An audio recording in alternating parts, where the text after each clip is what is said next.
U.S. government has been partially shut down for almost 2 weeks. A down-the-middle explanation of what that means and what people are saying about it, our first subject today on CNN 10. I'm Carl Azus. Since 1976, the federal government has been partially shut down more than 20 times. The most recent one began on December 22nd. Shutdowns occur when Congress and the president can't agree on how the government should be funded, what money should go where. And the big sticking point in the current impasse is over a proposed border wall between the U.S. and Mexico. President Donald Trump wants Congress to approve about $5 billion in funding for the wall. In December, the House of Representatives passed a bill that would provide that.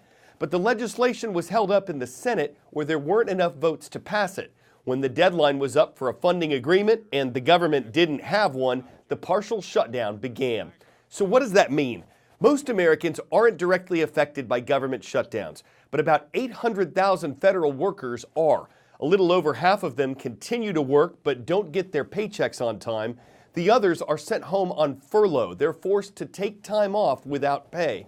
Museums are closed in Washington, D.C. U.S. national parks are open but mostly without workers. The agency that handles small business loans isn't processing applications. The IRS is mostly closed, and some inspections by environmental and food and drug workers have stopped. Who's responsible for it? Democrats and Republicans blame each other. The president has made the decision that despite his responsibility to manage and lead this government, he would rather shut it down and hold it hostage for his beloved wall.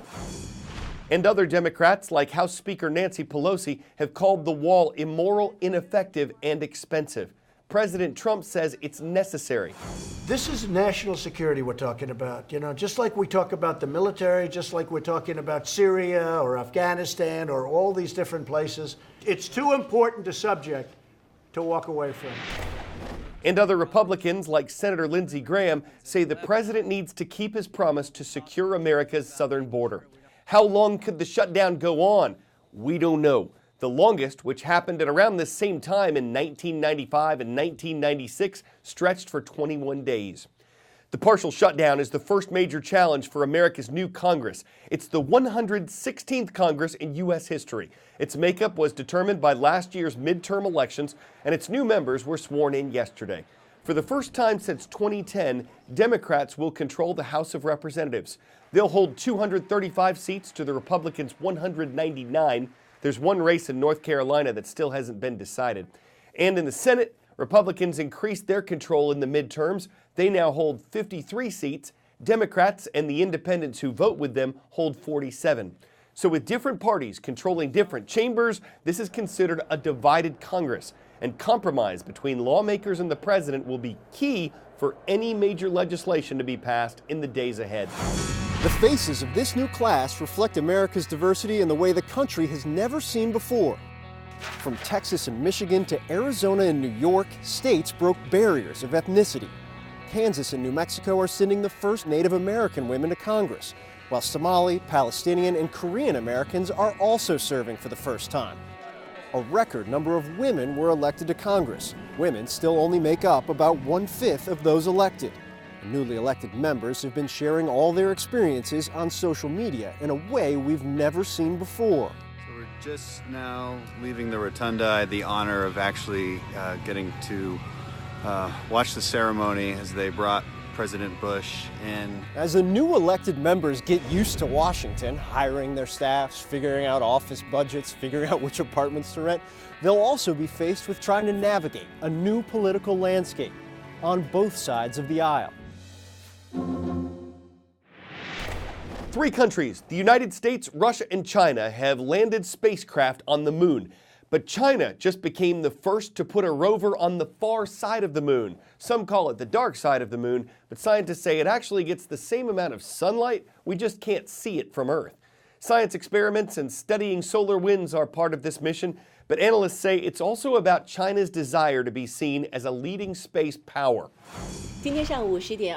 Chinese state media confirming a first in the history of space exploration, announcing China's Chang'e 4 mission successfully landed a lunar rover on the far side of the moon.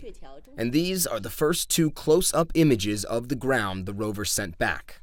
This is the first time any country will explore the far side of the moon on the ground.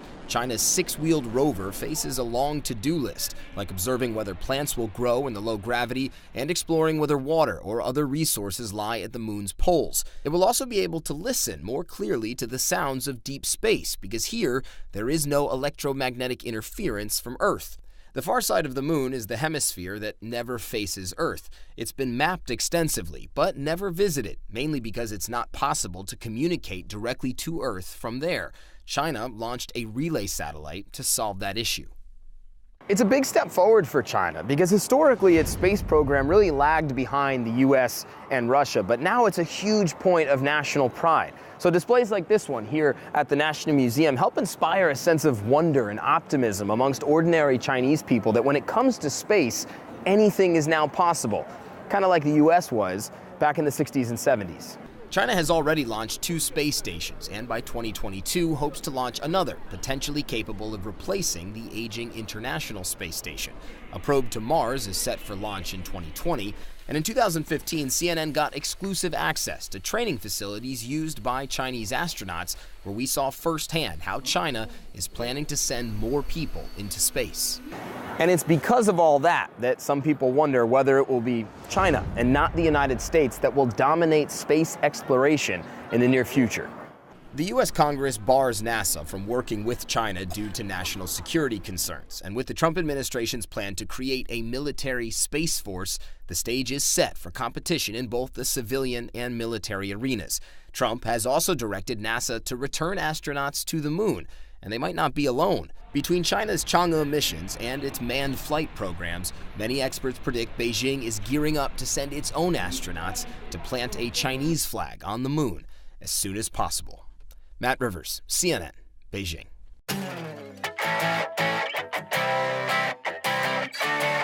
1600 Pennsylvania Avenue and 10 Downing Street are 2 of the most famous addresses in the world, and not just because of the people who live there. One particular resident of the British address prowls below the political radar, but still catches far more fans than mice. For 10 out of 10 today, we're tracking down Larry the Cat. It's been a year of political instability around Brexit. We've had a meaningful vote. We had it in the referendum on 2016. The debate rages on in Downing Street. In or out? No, not of the EU, but of number 10 itself. Larry the Cat just can't make up his mind. With no cat flap, Downing Street's chief mouser commands a squad of policemen, with little more than a glare.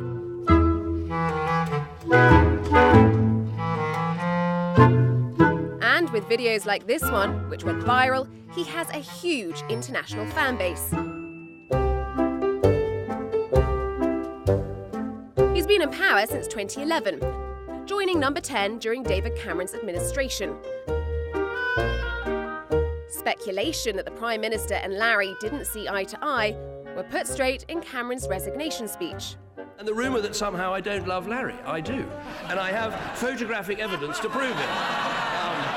Sadly, I can't take Larry with me. He belongs to the House and the staff love him very much, as do I. Under new Prime Minister Theresa May, divisions soon became evident. A leadership challenge from a feline in the Foreign Office, Palmerston.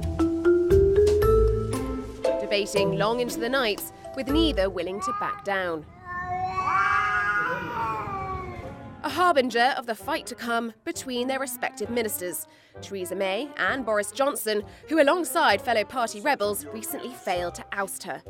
Larry is an opinionated pundit with over 200,000 followers on his unofficial Twitter page. But one wonders if some of it is fake news. He recently said he rejected an offer from the Prime Minister to be the next Brexit secretary. We still think he'd make a good leader, especially with a more fitting name. Consider Theresa May, David Catmeron, or Gordon Havana Brown. Let's not forget about Tony Shorthair and John Mayshar True, and of course the famous mouse grit Catcher. All excellent meownikers for a prime meownister. I'm Carl Azus for CNN.